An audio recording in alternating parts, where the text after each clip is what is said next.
యూజువల్‌గా మీలో చాలా మందికి అర్నబ్ గోస్వామికి తెలిసే ఉంటది. జనరల్‌గా ఎవ్రీ 2 ఇయర్స్‌కి ఏషియా కప్ జరుగుతది. Under ICC కంట్రోల్‌లోని.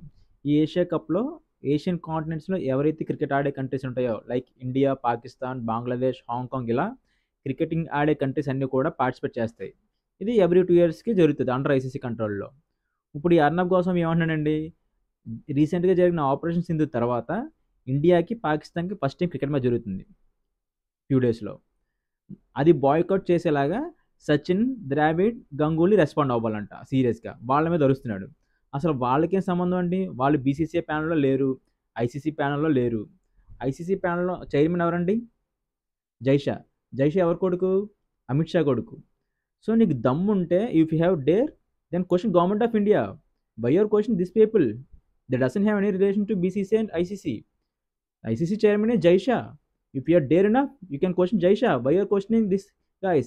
Sachin, Ganguly, David, why should they respond? ఇతను ఏం చేస్తాడంటే ప్రతిసారి ఇలాగే అండి. ఇంతకుముందు అలా ఇండియాకి పాకిస్తాన్కి మధ్య జరిగే విషయాల్ని రెచ్చగొట్టి మాట్లాడి టీఆర్పీ పెంచుకుంటాడు. ఇది ఇప్పుడే కాదు, ఎప్పటి నుంచో సేమ్ స్ట్రాటజీ ఫాలో అవుతున్నాడు ఈ ఫెలో. రీసెంట్గా మన ఆర్సీబీ స్టాంపిడ్ జరిగింది కదా, అప్పుడు కూడా అంతే. విరాట్ కోహ్లీ మీద కుక్కలు అరిసాడు. అది మీకు వీడియోస్ యూట్యూబ్లో చెక్ చెక్ చేస్తే తెలుస్తుంది. నిజంగా నీకు దమ్ముంటే కుంభమేళా జరిగినప్పుడు ఎంత పెద్ద ఇన్సిడెంట్ ఇది. ఆల్మోస్ట్ మోర్ దెన్ 50 మెంబర్స్ చనిపోయారు కుంభమేళా స్టాంపిడ్లోని. ఒక్క ముక్క మాట్లాడేది ఈ వ్యక్తి. సో ఇలాంటి వాళ్ళ కదండి మీడియా మీద ప్రజలకు నమ్మకం కోల్పోతున్నారు, జర్నలిజం మీద కూడా ప్రజలకు నమ్మకం కోల్పోతున్నారు. ఇఫ్ యూఆర్ డేర్ ఐడియల్గా ఉండు, క్వశ్చన్ చేస్తే అందరినీ క్వశ్చన్ చేయాలి. అంతేకాని అసలు సచిన్కి, ద్రావిడ్కి, గంగులీకి సంబంధం ఏంటంటే ఈ విషయం గురించి నువ్వు క్వశ్చన్ చేయాల్సింది అయితే గవర్నమెంట్ ఆఫ్ ఇండియాని, లేదంటే జైషాని. వాళ్ళని వదిలేసి వీళ్ళని అనడం ఏంటి?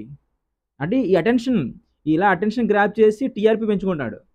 ఫస్ట్లో బాగానే ఉండేవాడు, కానీ రీసెంట్గా ఈ మధ్య ఎలా తయారయ్యాడు అంటే లైక్ ఎవరో డబ్బులు ఇస్తున్నారో మరి ఏంటి తెలియదు. గవర్నమెంట్ ఆఫ్ ఇండియా క్వశ్చన్ చేయడం మానేశాడు పూర్తిగా. క్వశ్చన్ చేయాల్సిందే నువ్వు ఫస్ట్ జైషాన్ క్వశ్చన్ చేయి. ఎందుకంటే అతను ఐసీసీ చైర్మన్. అతను తెలియకంటే ఏ షెడ్యూల్ కండక్ట్ చేయరు, అతను తెలియకంటే ఏ మ్యాచెస్ కండక్ట్ చేయరు. సో ఒక షెడ్యూల్ వచ్చిందంటే ఖచ్చితంగా ఐసీసీ చైర్మన్ పర్మిషన్ తీసుకున్న తర్వాతే అతను కన్సిడరేషన్ లేకుండా రిలీజ్ చేయరు షెడ్యూల్ని.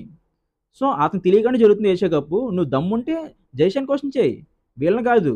అంతేగాని ఇలా క్రికెటర్స్ మీద, సెలబ్రిటీస్ మీద అరిస్తే నీకు అటెన్షన్ వచ్చి టీఆర్పీ పెంచుకొని నువ్వు డబ్బులు సంపాదించుకుంటున్నావు అంతే. అందుకని నిజమైన జర్నలిజం ఎవరు ఇది కోరుకోరు.